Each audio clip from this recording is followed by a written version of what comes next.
우둔하지만 순수한 인물을 통해서 순수한 인물 이름은 황수건을 통해서 오늘 드린 거 그치 인간정의 정이 사라져가는 세태를 그리고 있는 소설입니다. 소설이라는 것 자체가 기본적으로 서사갈래에 해당이 되죠. 작품의 분위기와 인물들의 삶의 태도를 바탕으로 인간과 세상에 대한 인식의 폭을 넓히고 우리가 지녀야 할 그렇지 조금 동네 바보 좀 같이 살면 어때? 공감의 정신에 대해 생각해 봅시다. 짧아요. 단편 소설이고요. 서정적입니다. 내용도 그렇고 소설의 배경도 그렇습니다. 애상적이라는 건 이 소설의 중심 인물을 생각하면 애상적인 건데 보통 다른 사람들은 그렇게 생각하지 않아. 이 글의 서술자만 그렇게 생각하지. 세상에 부딪혀 아픔을 겪는 인물의 모습, 주제는 언제나 중요하니까 별표. 야박한 세상 사이에 적응하지 못하고 사는 황수건의 삶에 대한 연민. 등장인물과 관련된 일화, 에피소드를 나열하고요. 주제를 부각해 줍니다. 배경을 통해 애상적이고 서정적인 분위기를 얘기합니다. 서정적입니다. 배경이 서정이라고 했죠? 밑으로 잠깐 내려올게요. 이름이 황수건이에요. 수건. 이름이 타월이야. 타월 황씨. 우둔하지만 천진한 황수건의 성격이 부각이 됩니다. 황수건이라는 인물의 친근감을 느끼게 합니다. 라고 하는데 솔직히 저는 황수건 씨에게 그렇게 막 애정이 가거나 불쌍하긴 하지. 그렇긴 합니다. 성북동으로 이사온 나는 소설에서의 나는 서술자라고 이야기를 하죠. 작가하고 다릅니다. 내가 내 얘기를 할 게 아니라 이 글의 주인공은 황수건이거든요. 1인칭 관찰자 시점.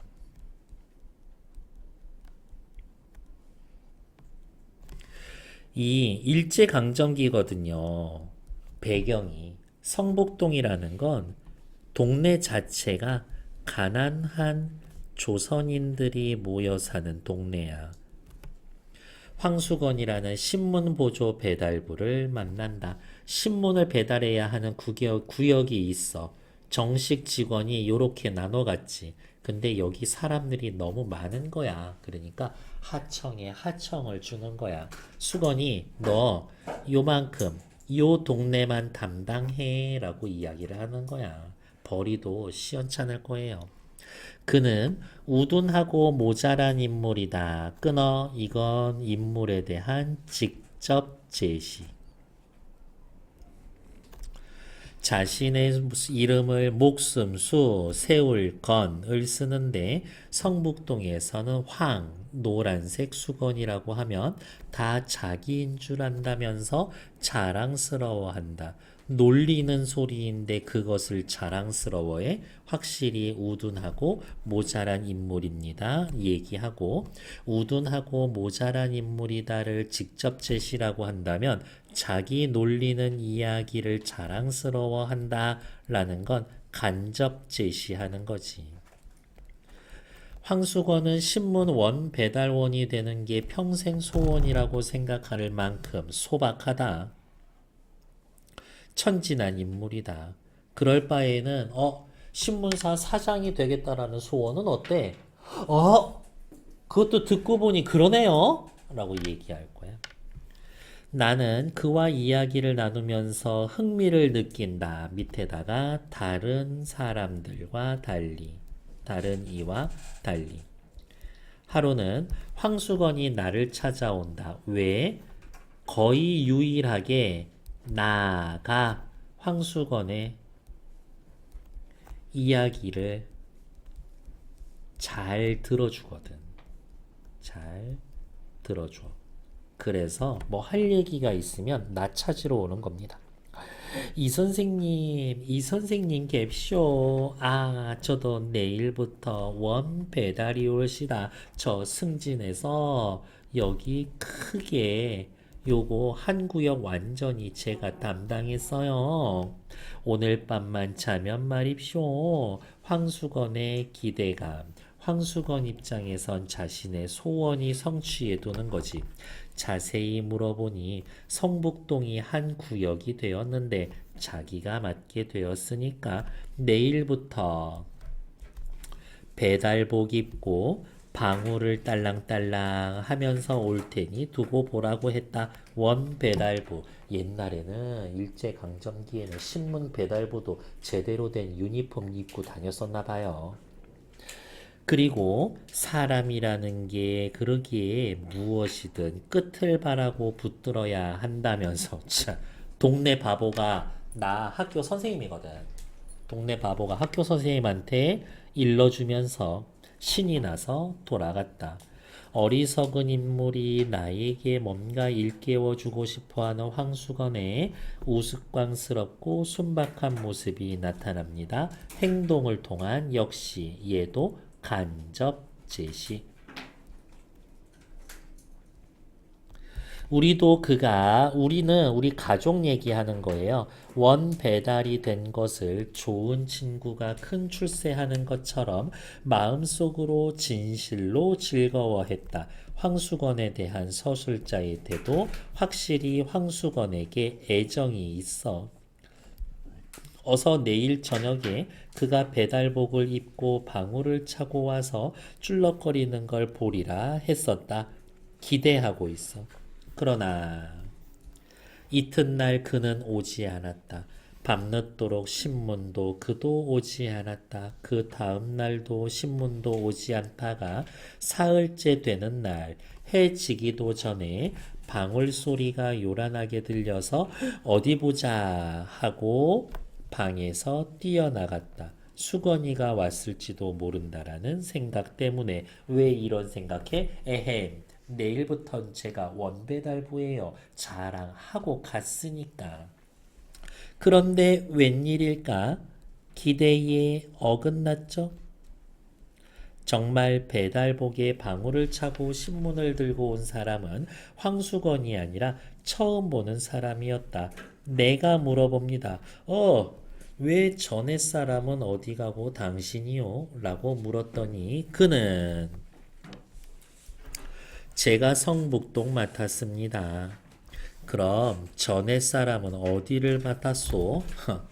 픽 웃으며 그까짓 반편이 지능이 다른 사람에게 반백기 못다는 애한테 어디를 맡깁니까? 배달부로 쓰려다가도 똑똑치 못하니까 안 쓰고 말았죠. 그럼 보조 배달도 떨어졌소? 그럼요. 여기가 따로 한 구역이 돼서 앞으로 제가 오고 그 전에 사람 안 옵니다. 황수건이 물어봤더니 픽 웃는다.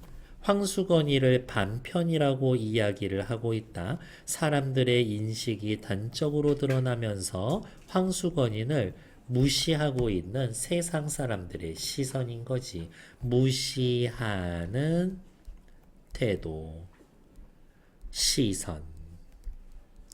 그리고 이러한 사회적 약자인 황수건을 무시하는 태도와 시선에 글쓴이는 이러한 것을 비판합니다.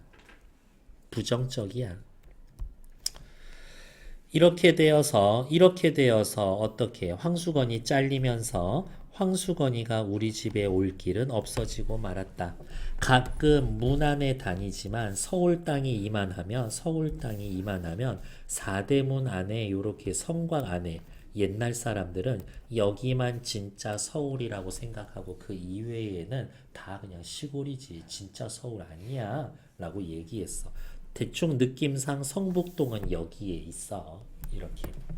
나도 가끔 사대문 안에 다니지만 그의 집은 내가 다니는 길 옆은 아닌 듯 길가에서도 잘 보이지 않았다. 성북동에서 문 안에 들어가면 이 길을 걸어 다니는데 황수건이의 집은 길가에 없는 거야. 대충 한 요쯤에 있나 보죠. 그래서 보고 싶은데 어떻게든 볼 수가 없네 이거지. 길을 다니면서 의식적으로 황수건을 찾았음. 나는 가까운 친구를 먼 곳에 보낸 것처럼, 아니 친구가 큰 사업에나 실패한을 본 것처럼 못 만나는 섭섭함 뿐만이 아니라 마음이 아프기도 했었다. 수건이 못 볼 것. 왜? 다시 한번 황수건에 대해 애정이 있으니까. 그 당사자와 함께 세상의 야박함이 원망스럽기도 했었다. 세상의 야박함은 뭐예요? 살다 보면 동네에 하나쯤은 있는 모자란 인물을 배려해 주거나 도움을 주지 않고 머리 나쁘고 반편이라고 배척하는 태도를 원망하는 거죠. 세상의 야박함에 대해서 글쓴이는 비판적입니다. 이거지. 원배달이 될 기대에 부풀었지만 보조 배달부터 못하게 했고 마음이 아파하고 있는 나에 대한 이야기죠. 오른쪽에 원배달부가 되지 못하는 이유는 보통 사람에 비해 똑똑하지 못했기 때문에.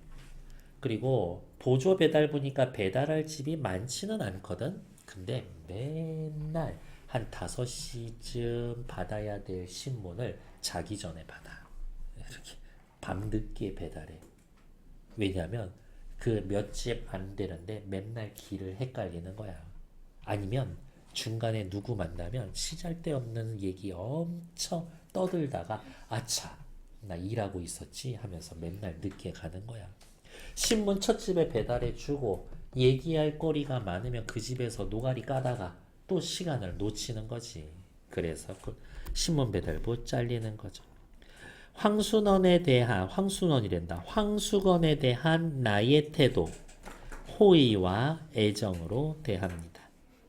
나는 따스한 인간미를 가지고 있는 사람입니다. 동네 바보도 챙겨주는 나 이런 거지. 한데 황수건은 그의 말대로 노랑수건이라면 온 동네에서 유명은 하였다. 유명하기는 했어. 뭐로? 바보로. 노랑수건 하면 누구나 성북동에서 오랜 사람이면 수건이 걔 웃고 대답하는 걸 나는 차츰 알았다. 내가 잠깐씩 며칠 보기에도 그랬거니와 그에겐 우스운 일화도 한두 가지가 아니었었다. 우수한 일화 체크. 한두 가지가 아니에요. 유명해진 이유를 열거할 겁니다. 이러한 우스운 일을 열거함으로써 인물의 성격을 드러내줍니다. 황수건이가 어떤 애인지 얘기해 주는 거야. 일화를 소개해 준다라는 것 자체가 직접 제시야, 간접 제시야? 간접 제시죠. 근데 이 우스운 일화라는 걸 글쓴이는 직접 보거나 목격한 적이 있어? 없어. 이 우스운 일화라는 것도 이 글의 서술자 나는 어딘가에서 들은 이야기야. 어딘가에서 들은 이야기야. 그러니까 아주 자세하게 설명해 줄 수 있을까? 대체적으로 요약적으로 제시가 될 거예요. 요약적으로 제시가 될 겁니다. 일제시대라 그랬죠.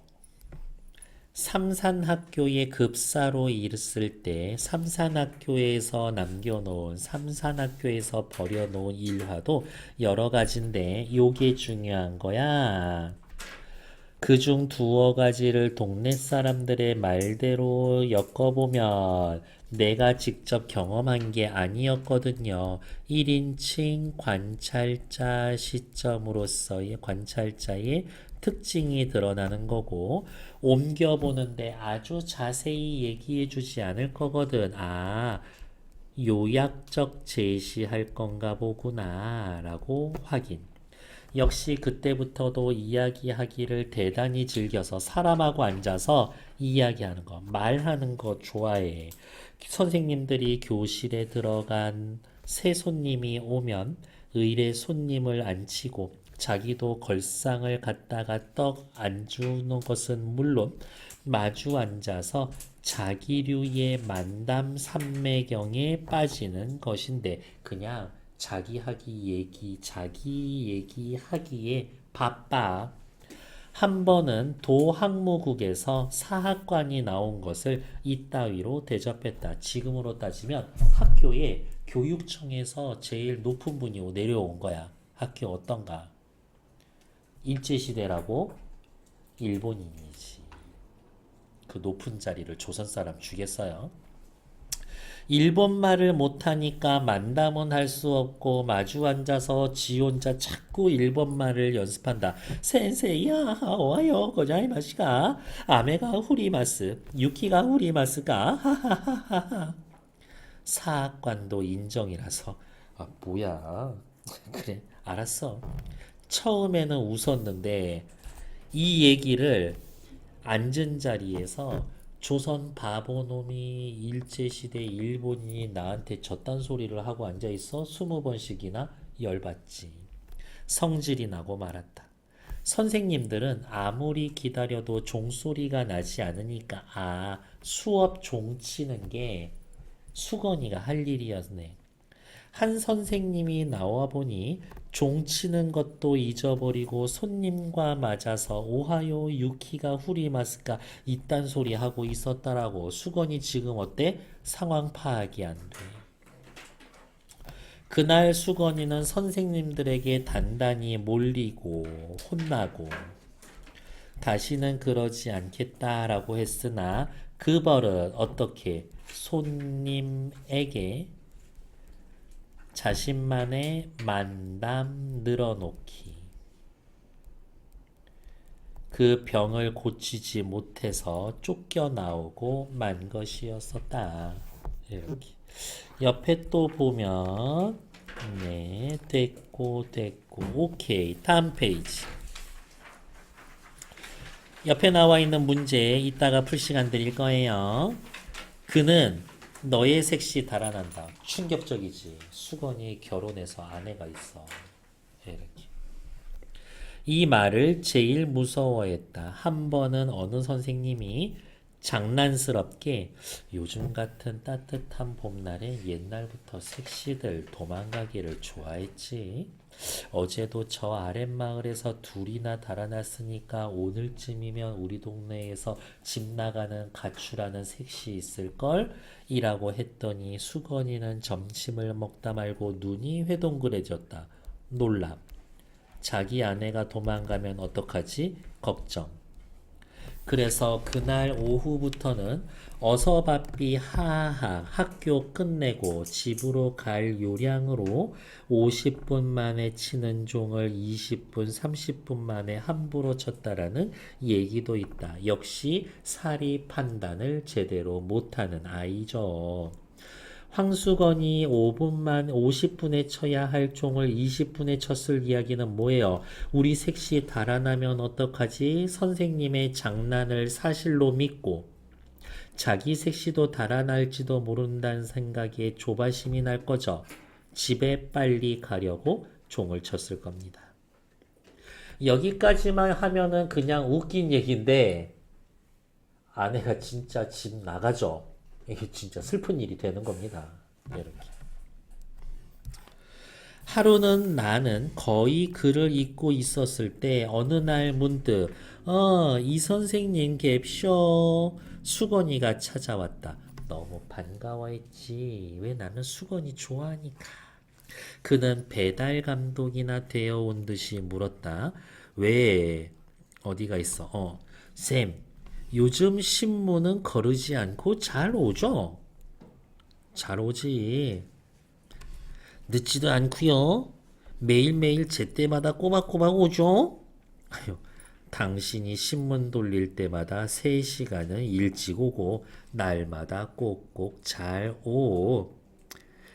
하루라도 거르기만 해봐라. 신문사에 가서 대뜸 일러 바치지. 대뜸 일러 바쳐서 현재의 신문 배달부가 잘리고 그 자리를 자기가 다시 들어가고 싶어하는 생각 때문에 그런 거지. 빈약한 주먹을 부르댔었다. 뒤에 보면 저기 어디야, 수건이에 대한 외양묘사 하나가 나타날 거예요. 기억. 하루라도 거르기만 해봐라. 신문사에 가서 대뜸 일러 바치지. 자신 원배달부가 되고 싶은 소망을 아직도 계속 꿈꾸고 있는 거지. 빈약한 주먹을 부르댄다. 그런데쇼 선생님. 예, 왜 그려? 삼산학교 말이에요. 제 대신 들어온 급사가 신문 배달도 잘리고 학교에서도 잘렸어. 제 대신 들어온 급사가 저보다 근력이 세게 생겼죠. 저보다 힘세게 생겼죠.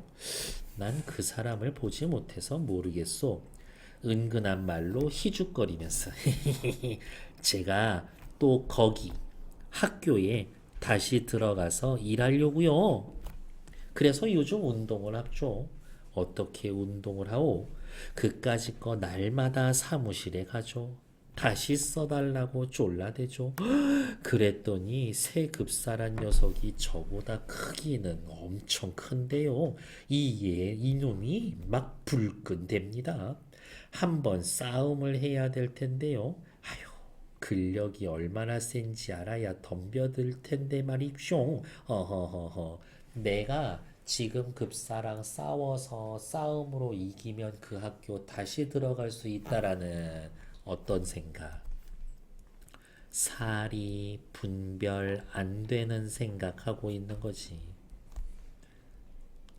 자기가 학교에서의 왜 잘렸는지 이해를 못해. 그냥 단순히 힘이 없어서 잘렸나 보다 생각하는 거지. 확실히 동네 바보 맞아. 이런 것들. 근데 좀 약간 정 안 가는 바보 아니냐? 이렇게. 그치. 멋못 들고 대들었다가 매만 맞지. 내 대사고요. 맞장구 쳐주고 있는 겁니다. 왜? 나는 수건이 좋아하거든.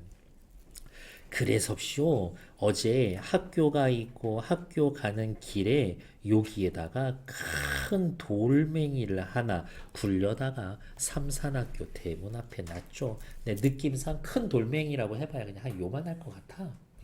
이만한 건 아닌 것 같아. 이렇게. 그리고 오늘 아침에 가보니까 없어졌는데쇼. 누군가 치운 거지. 이게 나처럼 억지로 굴려다가 버렸는지 번쩍 들어다 버렸는지 그만 못 봤죠. 제길이라며 비속어를 사용해주고 이것을 통해 현장감도 주면서 사실감도 부여해주지. 그리고 비속어 정도 쓰는 애예요. 인물의 성격을 짐작할 수 있게 해줍니다. 억지로 굴려다 버렸으면 싸워. 번쩍 들어다 버렸는지 하면은 싸움 포기할 거야. 이렇게. 그런 의도가 있는 거지. 강의 싸움 좀 하니? 돌 좀 던지니? 던질 수 있어도 아무 때나 막 힘쓰고 그렇게 하면 안 돼요. 이렇게. 요거 작년에 시험 문제였어요. 죄송해요. 작년이었다는 확신은 없어요. 근데 한번 나온 적 있어. 이거. 황수건이 구사하는 어휘의 차이. 나는 봐봐. 내 말투 잘 모르겠소. 어떻게 하오? 말 그대로 하오체야. 교양 있는 어휘를 쓰죠. 뭐뭐 했는갑쇼? 뭐뭐 했죠? 황수건은 굽신거리는 말투. 비속어, 비표준어를 씁니다. 교양 있는 인품을 갖춘 지식인이지만 황수건은 학식이 없는 하층민에 속함을 알 수가 있고 그래도 말대꾸는 꼬박꼬박 해주는 걸로 봐서 나는 황수건에 애정이 있어요는 또 확실히 밑에 또 단어 뜻 나온 거 확인해 주시면 되겠고요. 다음 페이지. 머리를 긁는다. 아! 제가 이 집에 왜 왔냐면요. 댁에선 우두를 넣지 말라고 왔었죠. 우두. 천연두 예방주사예요. 선생님, 천연두 그거 예방주사 맞지 마십시오. 이거야. 뭐야, 씨, 나 병 걸려서 죽으란 얘기인가? 우두를 왜 넣지 말란 말이요? 요즘 마마가 다닌다고 천연두 퍼진다고 모두 우두 주사 예방 주사를 맞는데요. 우두를 넣으면 사람이 근력이 없어지는 법인데쇼. 자기 팔을 걷어서 우두 자리를 보이면서 이것 봅쇼. 우두를 이렇게 넣어서 근력이 줄었죠. 우두를 넣으면 근력이 준다고 누가 그럽니까? 물었더니 그거 제가 생각해냈죠. 대단하죠, 선생님. 왜 그렇게 생각하시오? 저 아래 운군보라고 기운이 장산데요. 삼산학교 그 녀석도 우두만 맞으면 근력이 빠지고 나처럼 팔다리 가늘어질 텐데 그때 되면 한판 붙고 그러면 내가 이길 수도 있고 그러면 내가 다시 학교 돌아갈 수 있을 것 같은데? 무서운 게 없는데요. 지금 삼산학교 고놈이 우두 주사를 맞았는지 안 맞았는지 잘 모르겠거든요. 빨간색 별표. 우두를 넣으면 사람이 근력이 없습니다. 라는 건 일단 쉽게 생각하면 근거 없는 이야기야. 근데 황수건이가 진짜 근력이 빠졌을 수도 있어. 근데 그거 말고 누구? 다른 사람의 사례가 부족해. 아, 빈약한 근거. 빈약한 사례를 바탕으로 함. 조금 폼나는 이야기를 쓰자라고 하면 성급한 일반화.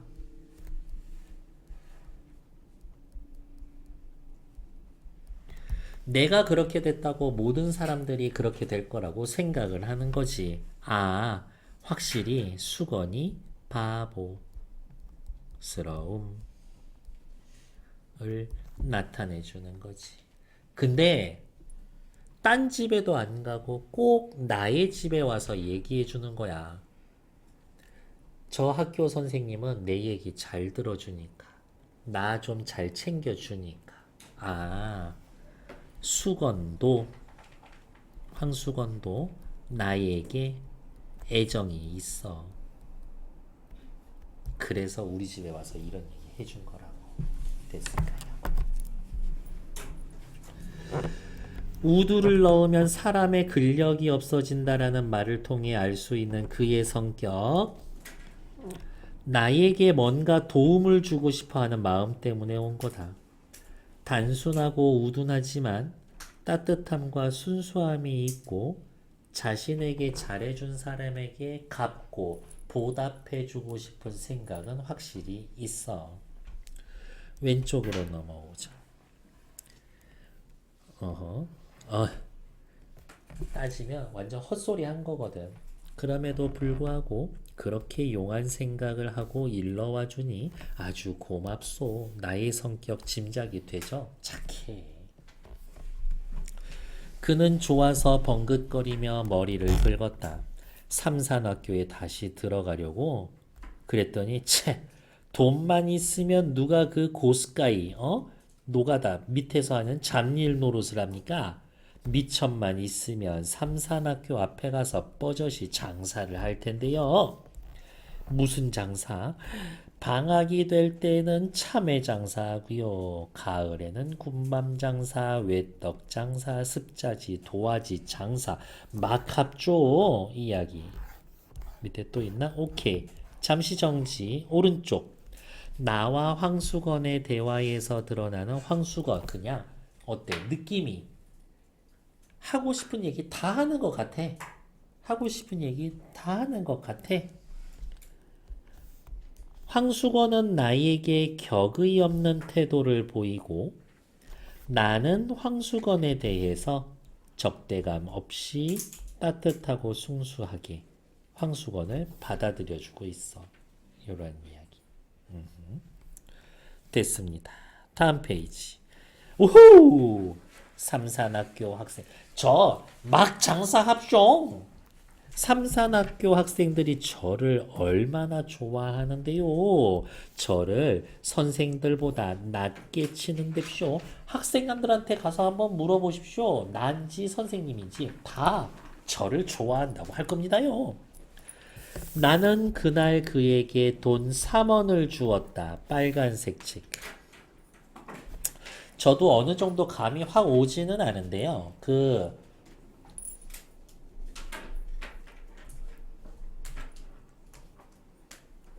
운수 좋은 날 누가 썼니? 현진건이죠. 현진건이 쓴 운수 좋은 날 보면은 운수 좋은 날의 주인공이 주인집에 물 날라다 주고 한 달에 2원씩 내고 월세 살거든. 그래서 대충 생각해 보면 지금 돈으로 그래도 아무리 서울이 후진대라고 해도 월세 내는 거니까 그래도 한 3, 40만 원은 하지 않을까? 이 정도 생각해 봅니다. 한 2, 30만 원 정도는 준 것 같아. 지금 돈으로. 이렇게. 그의 말대로 삼산학교 앞에 가서 뻐젓이 참외 장사 해보라고 남은 돈은 돌려주지 않아도 좋다고 했다. 생판 남인데 그 돈을 줬어? 수건이에게 애정과 연민의 감정이 확실히 있어. 3원 받고 동실동실 춤추면서 뛰어나갔습니다. 천진스러운 황수건의 성격 역시 간접 제시. 아유 선생님 잡수라고쇼. 나 없는 때에 참외 3개를 두고 갔다. 나에 대한 고마움을 표시해. 애가 좀 모자라서 그렇지 고마운 거를 갚을 줄 아는 애야. 이렇게. 그러니까 100% 나쁜 놈은 아니야. 어머! 밑에 있는 문제 조금 이따 풀 시간 드리도록 할게요. 다음 페이지. 그리고 온 여름 동안 그는 우리 집에 얼른 하지 않았다. 장사 실패했단 얘기지.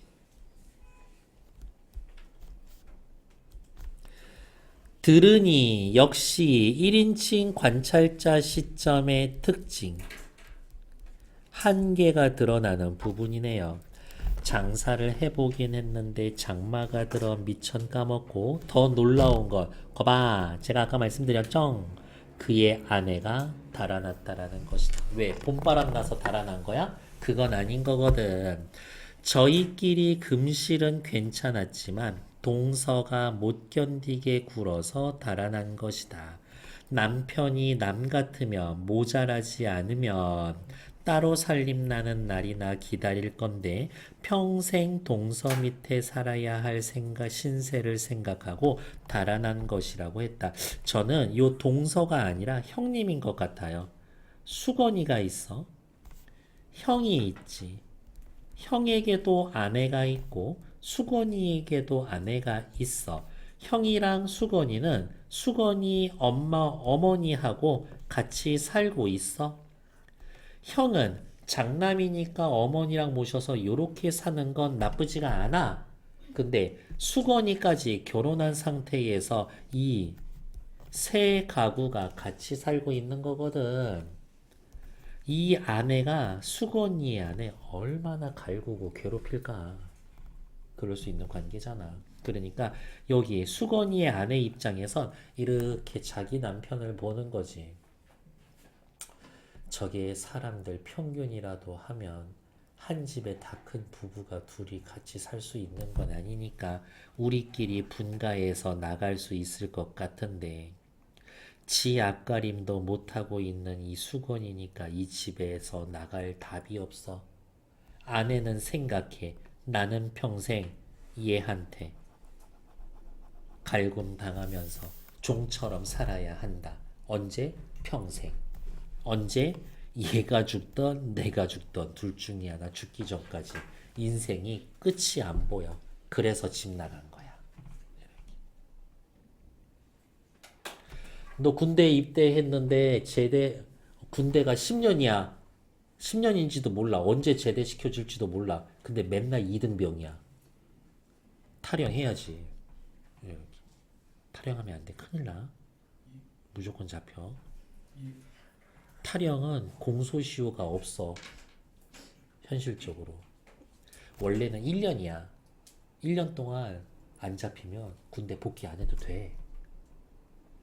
근데 부대에 담 넘어가서 탈영한 장병들 돌아오시오라는 명령이 1년에 한 번씩 나. 그러니까 공소시효가 없어. 그냥 가야 돼. 담 넘어봐야 소용이 없어. 이렇게. 이 얘기가 어디까지 왔지? 수건이 아내 얘기하다 여기까지 온 거죠. 내 인생 너무 깜깜해. 이렇게 봤더니 이게 내 인생이야. 뭐가 보여? 아무것도 안 보여. 그래서 집 나갔어. 그래서 달아난 것이라고 했다.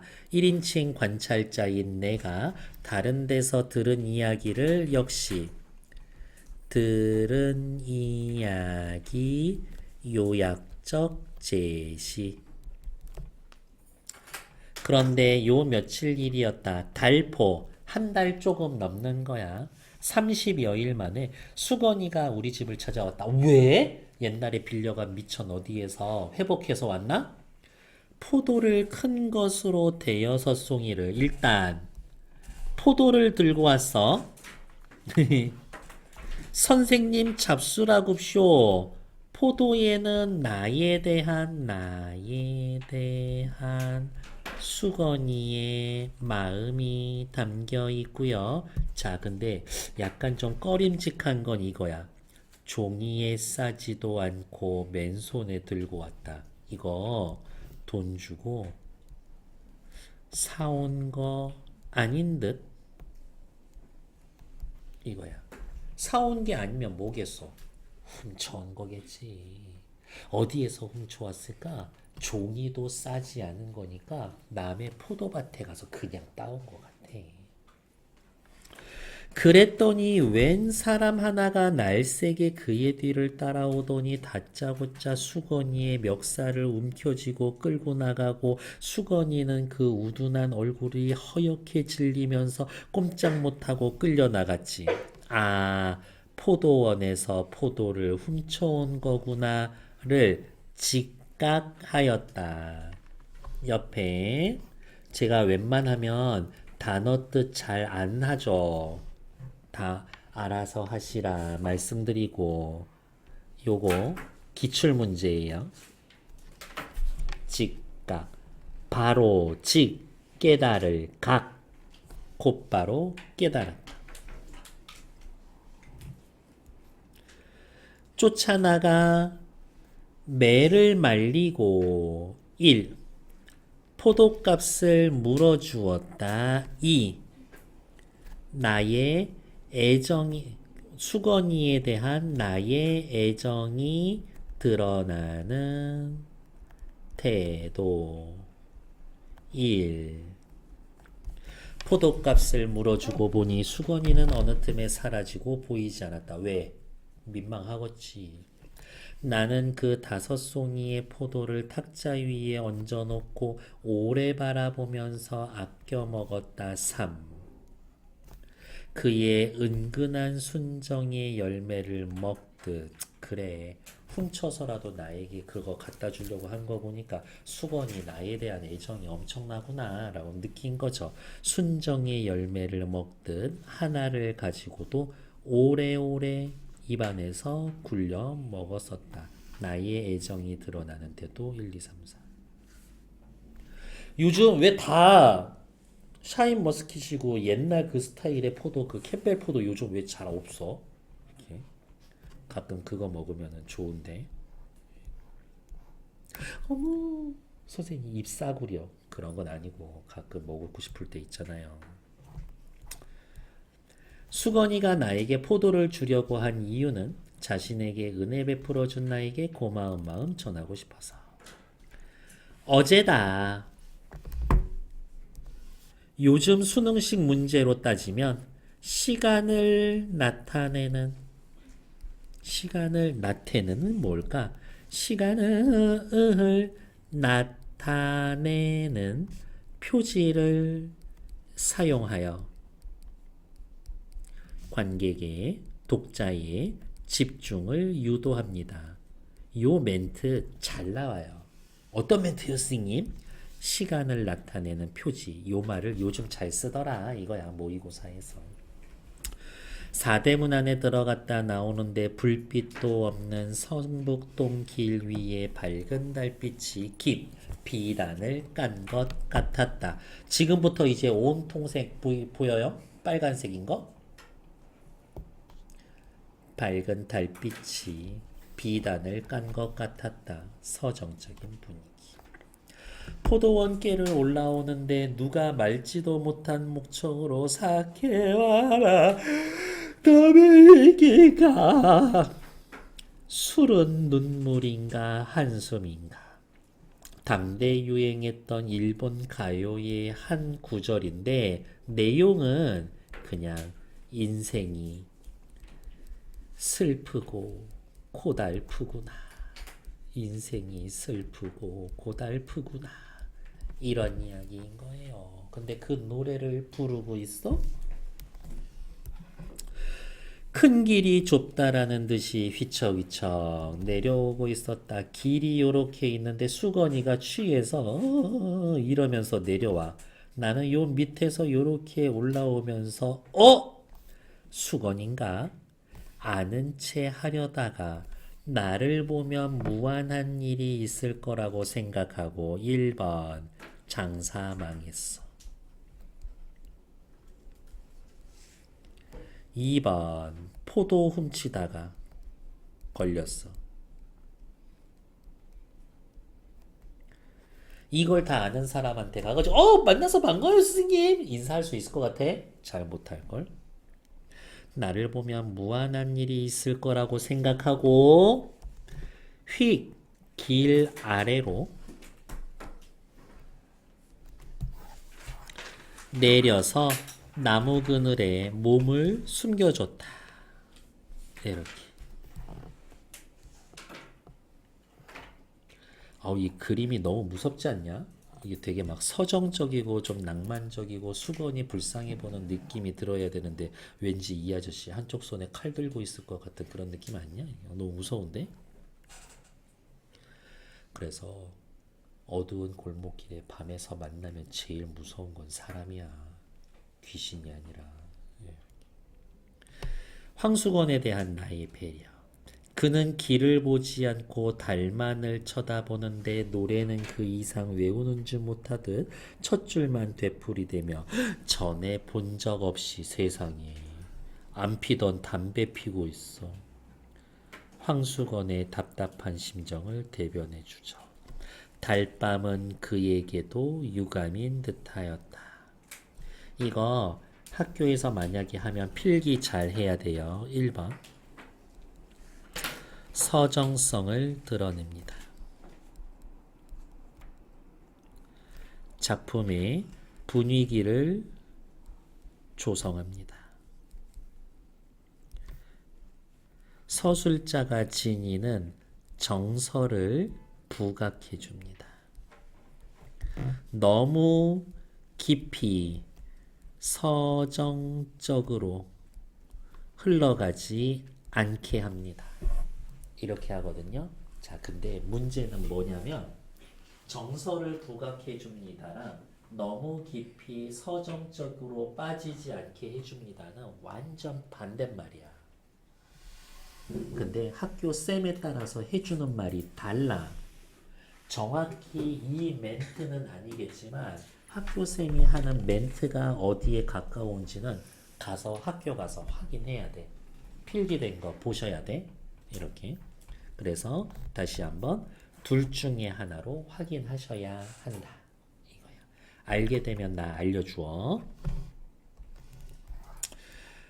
황수건을 달밤에 보면서 연민을 느낍니다. 달밤이라는 게 여기 황수건의 아픔을 부각하고요. 나의 정서를 서정적으로 돋보이게 해줍니다. 여기 교재에서는 요건데 이걸로 가르쳐주는 선생님이 분명히 이 인근에 계셔. 그러니까 확인하셔야 돼. 됐고. 수건이는 무슨 생각으로 술 먹고 담배 피고 할까? 실패와 불행이 반복되는 힘겨운 삶에 좌절감을 느꼈을 것이다. 이 더러운 세상! 이런 얘기를 했었을 수도 있지. 뒤로 넘어갈까요? 여러분들이 풀어줄 거예요. 황수건이 처한 상황과 그의 성격. 황수건을 대하는 태도가 단적으로 드러나는 부분은 수건이를 보고 반편이. 수건이 하면 일단 웃어. 예, 여기 가운데 꽃 써주지. 일단 웃어. 수건이요. 이것이. 황수건이 겪었던 불행한 일 다 알 테고요. 황수건의 말과 행동으로 그의 성격은 어디 있을까? 우둔하고 모자라. 하지만 착하고 순박하다라는데 꼭 그런가? 이런 생각도 들고. 그리고 제가 막 태클 걸고 딴지 걸려는 건 아니지만 도대체 어디서 돈이 나가지고 담배 피우고 술 마시고 있을까? 그 돈을 좀 아끼는 건 어떨까? 이런 생각도 잠깐 해봤는데 너무 힘들게 살면 그런 재미라도 좀 있어야지 어떻게 하겠니? 이렇게. 황수건과 나 사이에 벌어진 사건, 나의 심리 열심히 잘 말해보세요. 다음 페이지. 황수건과 내가 서로를 대하는 태도. 황수건은요, 나에게 격이 없는 태도, 자신의 사정을 거리낌 없이 얘기하지. 나의 호의에 고마움을 느끼고 보답하고 싶어 해. 나도 황수건의 얘기를 기꺼이 받아지고 황수건 보면서 편안함을 느껴. 가까운 친구처럼 황수건에 애정이 있어. 그냥 그 정도 얘기 됐지. 여기 볼게요. 달밤. 빨간색으로 체크할까요? 달밤은 황수건을 우수에 젖게 하는 배경. 성실히 살고 싶지만 각박한 세상에 적응하지 못하고 체념하는 황수건의 슬픈 처지 부각. 그에 대한 연민의 정서를 애상적이고 서정적으로 드러내는 역할을 합니다. 너무 깊이 몰입하지 않게 해주기도 해요. 라고도 했으니까. 됐어. 수건이처럼 소외된 이웃을 위한 공익광고를 만들어 봅시다. 한번 만들어 오세요. 다음 시간 숙제. 속으로 그러겠지. 돌았? 네. 그렇게 하면 진짜 돌은 거죠. 그냥 하는 소리지. 달밤이 드리운 비극적 서정미. 몇 군데다가만 체크할게요. 우스꽝스러우며 천진스러운 황수건. 인간적인 삶을 유지하지 못하는 인물. 셋 모자란 인물. 세태 변화에 잘 적응하지 못하는 인물. 평생 소원이 원배달부가 되는 소박한 인간. 하지만 세상은 그것을 허락하지 않죠. 세상은 그를 소외시키고 나는 불쌍하고 연민을 느끼고 뭐요? 그림처럼 선명한 마지막 장면에서는 애상적인 정서가 극대화되고 여운을 남겨줍니다. 달 보면서 담배 피고 노래하며 술 마시는 모습, 달빛과 대조. 슬프면서도 서정적인 분위기, 정취를 자아냅니다. 이태준 소설에서의 관탈자의 의미 됐고, 얘는 중요해. 황수건을 바라보는 나의 시선. 아무것도 안 보이죠? 나의 시선. 어디에 있을까? 어디에다 밑줄 그을까? 수건이의 절망이 직접 드러나지 않아. 수건이 인생이 잘 안 풀리는 걸 어떻게 알아? 남에게 들어서 알고 내가 봐서 알아. 수건이가 자기 입으로 내 인생 꼬였어요. 저 사는 게 너무 고달퍼요. 얘기하지 않아.